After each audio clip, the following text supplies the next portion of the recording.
नमस्ते, मैं गनीता राय आप सभी के बीच में फिर से दोस्तों। और आज की वीडियो हमारी, जैसे कि आपने कल मेरी वीडियो देखी होगी जिसमें मैंने एक मुंबई के बच्चे के बारे में आपको बताया कि उस बच्चे के साथ क्या घटना घटी। और आज की वीडियो, अगर आपका बच्चा भी ट्यूशन जा रहा हो, कोचिंग क्लास जा रहा हो, तो आपको किन किन बातों पर ध्यान रखना बहुत आवश्यक है, क्योंकि आपके अपने बच्चे का फ्यूचर है। तो आप एज ए पेरेंट्स, अगर आपका बच्चा ट्यूशन जा रहा है या आपने घर में भी किसी को हायर कर रखा है, किसी टीचर को, कि जो घर में आकर आपके बच्चे को क्लासेस दे रही है, पर सब्जेक्ट दे रही है, किसी भी सब्जेक्ट के अनुसार दे रही है, और आप जॉब करते हैं या आप जॉब करती हैं, आप घर में उस समय में नहीं उपस्थित रहती हैं, या आपका कोई फैमिली मेंबर भी उस समय में उपस्थित नहीं रहता है, तो आप किस तरीके से अपने बच्चे की देखभाल कर सकती हैं और आप किस तरीके से अपने बच्चे के बारे में और उस ट्यूशन टीचर के बारे में आपके पास सभी अपडेट होनी चाहिए। बहुत इजी है, लेकिन कई बार हम अपने बिजी शेड्यूल में ना, जो हमारा जॉब है या बिजनेस है, हम उसमें अपने बच्चों पर ध्यान नहीं दे पाते। मैं ऐसा नहीं कहूंगी, एज ए पेरेंट्स हैं आप, आपका बच्चा है, आपकी बच्ची है, आपसे बेहतर ध्यान, आपसे एक अच्छी परवरिश कोई भी नहीं दे सकता। सिर्फ कोई समझा सकता है, कुछ बातों को बता सकता है, लेकिन एज ए पेरेंट्स होने के अनुसार जो फिक्र और जो चिंता आपके हृदय में अपने बच्चे के लिए रहेगी ना, वो किसी दूसरे व्यक्ति के लिए नहीं रहेगी। चाहे वो एक ट्यूशन टीचर हो, चाहे वो स्कूल का कोई टीचर हो, इस बात को आप ध्यान से समझिए।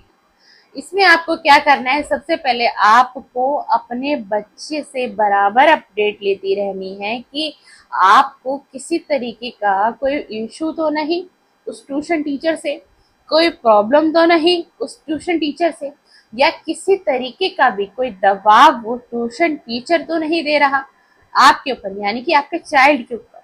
ये आप अपने बच्चे से समय समय पर जानते रहेंगे।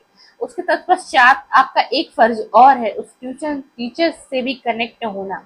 ठीक है, आप उस समय अपने निवास स्थान पे उपस्थित नहीं रहती हैं या नहीं रहते हैं, लेकिन आप एक फोन की कनेक्टिविटी से आप बार बार कांटेक्ट में उस ट्यूशन टीचर से रहेंगे कि मेरे बच्चे का फीडबैक मुझे बताइए, मेरे बच्चे का स्टेटस मुझे बताइए कि मेरा बच्चा इस समय पढ़ाई में किस गति से चल रहा है, उसकी गति अच्छी है या कम है, या उसका ध्यान कितना है, या फिर आने वाला जो रिजल्ट है वो किस प्रकार से मेरा बच्चा ला पाएगा, क्या मेरा बच्चा पूरी एफर्ट्स लगा रहा है स्टडी में, या फिर मेरे बच्चे का मन नहीं लग रहा है स्टडी में।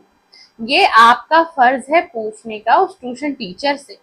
वैसे वो ट्यूशन टीचर भी आपको 101% बीच बीच में अपडेट देता होगा कि आपका बच्चा किस तरीके से पढ़ाई में फोकस है या नहीं है, या बच्चे का ध्यान है या नहीं है, या बच्चा प्रॉपरली पर सब्जेक्ट हैंडल कर पा रहा है या नहीं कर पा रहा है, या बच्चा किसी सब्जेक्ट में वीक है या किसी सब्जेक्ट में बच्चा बहुत अच्छा फीडबैक दे रहा है, वो ट्यूशन टीचर भी आपको बताता होगा।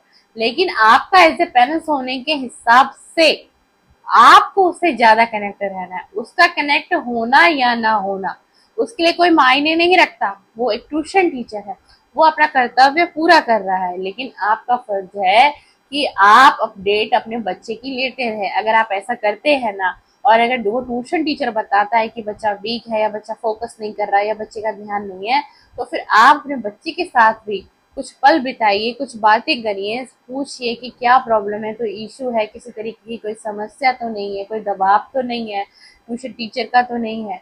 वो बच्चा आपको 101% बताएगा, लेकिन कब बताएगा, जब आप पूछेंगे ही नहीं अपने बच्चे से, जब आप अपने बच्चे को समय ही नहीं देंगे। आपको लगेगा कि बच्चा स्कूल जा रहा है, उसके बाद तो मैंने बहुत अच्छी सुविधा दे रखी है अपने बच्चे को मैंने घर में ट्यूशन टीचर आ रहे हैं, कोचिंग दे रहे हैं, तो ऑल फाइन, मेरा बच्चा हर तरीके से अच्छा है और पढ़ने में भी अच्छा रहेगा क्योंकि मैं इतनी केयर कर रही हूँ। वो ये केयर नहीं है, आप ये आपकी केयर नहीं है। बच्चे को एक पेरेंट्स का बच्चे को एक पेरेंट्स की बहुत जरूरत होती है, बहुत ज्यादा, मेंटली भी फिजिकली भी हर तरीके से। जब आप अपने बच्चे को ये देना शुरू करेंगे, कुछ वक्त दीजिए।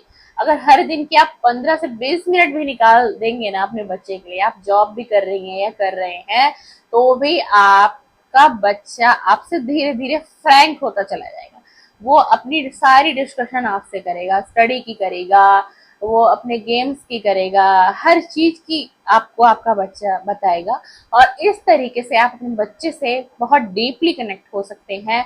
और इसी तरीके से आप अपने बच्चे को ट्यूशन टीचर से भी डीपली कनेक्ट हो सकते हैं अपने बच्चे की स्टडी के लिए। तो इस तरीके से ध्यान दीजिए, अगर आप अपने बच्चे को ट्यूशन दिलवा रहे हैं, बाहर दिलवा रहे हैं, या घर में कोई आ रहा है, तो ट्यूशन टीचर का फीडबैक भी लेते रहिए और उस ट्यूशन टीचर से अपने बच्चे का भी फीडबैक लेते रहिए। बहुत अति आवश्यक है, ताकि आने वाले समय में किसी प्रकार की कोई भी समस्या एज ए पेरेंट्स होने के अनुसार और आपके बच्चे को नहीं होगी, डेफिनेटली नहीं होगी। अगर आप इस कार्य को कर लेंगे ना, तो बिल्कुल भी प्रॉब्लम, कोई भी इशू नहीं आएगा, बिल्कुल। और आपका बच्चा भी आपसे डीपली कनेक्ट होता चला जाएगा। अगर आप हर दिन के 15 से 20 मिनट भी अपने बच्चे को देते हैं, चाहे आपकी डॉटर हो, चाहे आपका वो सन हो, एक बच्चे को अपने पेरेंट्स के 15 मिनट हर दिन मिलने बहुत ज्यादा आवश्यक है, बहुत ज्यादा आवश्यक है। फिर उस बच्चे को कोई मेंटली स्ट्रेस तो हो ही नहीं सकता। क्यों नहीं होगा?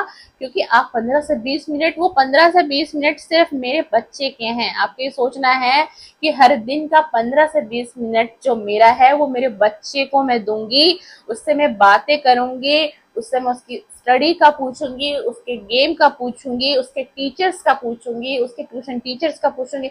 मात्र 15 से 20 मिनट, मैंने आपको बहुत हाईएस्ट बताया। आप चाहे ना इस काम को 10 मिनट में भी कर सकते हैं।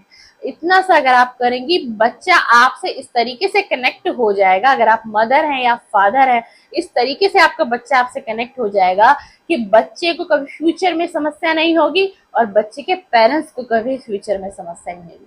चलिए, बहुत बहुत शुक्रिया। आपको आज की वीडियो पसंद आए तो लाइक करते जाइएगा, शेयर कर दीजिएगा और कमेंट्स करिएगा। और बहुत बहुत शुक्रिया कि आप इतना कीमती समय निकाल कर मेरे चैनल पर आते हैं और मुझे देखते हैं, गनीता राय को देखते हैं, गनीता राय के चैनल को वॉच करते हैं। थैंक यू, धन्यवाद, बहुत बहुत शुक्रिया।